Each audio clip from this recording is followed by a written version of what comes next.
A key plank of Raila Odinga's speech at the Center for Strategic and International Studies, CSIS in Washington, D.C. last week was his assertion that, the drive behind his, or by and large NASA/NRM's, latest campaign is to end exclusion in Kenya.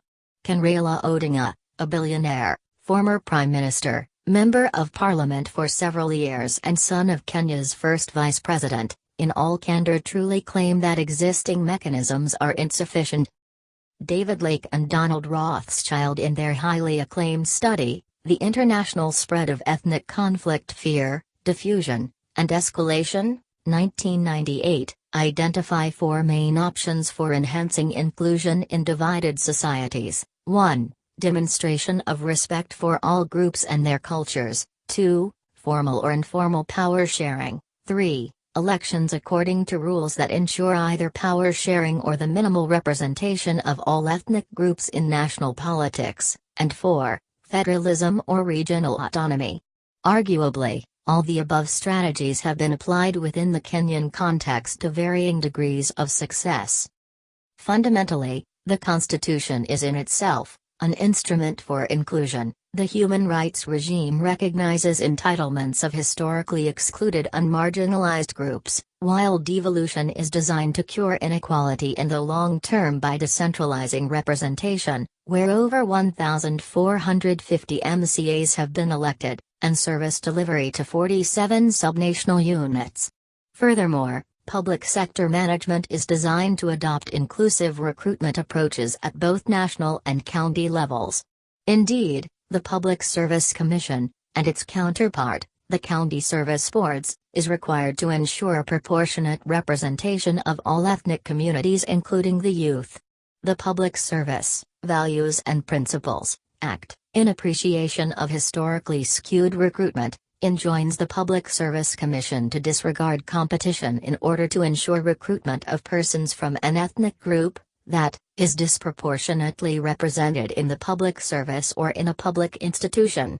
On the other hand, the main political formations, NASA and Jubilee, also have as their focus the goal of enhancing inclusion. In fact, any serious examination of these parties' policy intentions on social inclusion will reveal no significant variance between them. Both NASA and Jubilee propose to attack social exclusion through targeted pragmatic approaches through strengthening of devolution as well as intergovernmental collaboration between the two levels of government. The ODM Manifesto 2013-2017 professed that ODM will promote diversity and inclusion of all Kenya people and communities and counties through zero tolerance to negative ethnicity and ensuring equity in access to resources and productive opportunities, positions and instruments of power. The NASA Manifesto, 2017 emphasizes nation building on the foundation of national reconciliation and resolution of historical injustices, but does not provide specific underpinnings to guide delivery of these imperatives. Jubilee's social inclusion menu, whose scaling up was proposed by its 2017 manifesto, is not less impressive. Over the past 5 years, government reports indicate that $42.8 billion has been awarded to youth, women and persons with disabilities through the 30% Access to Government Procurement Opportunities, AGPO. Expansion of social safety net targeting orphans and vulnerable children, older persons and persons with severe disabilities has increased to 700,000 in 5 years, up from about 250,000 beneficiaries. Communal grievances. In terms of specific redress for communal grievances, the government has since recognized the Nubians and Macand and Asians as Kenyan citizens, and granted Nubians 288 acres of land in Kibra. Moreover, there is no empirical evidence that access to social services and infrastructure during Mr. Kenyatta's first term was in any way discriminatory of some regions. While statistics on ethnic shares of social service access are limited, sectoral examples can be cited in support of the proposition that President Kenyatta's government has indeed pursued a more inclusive developmental approach.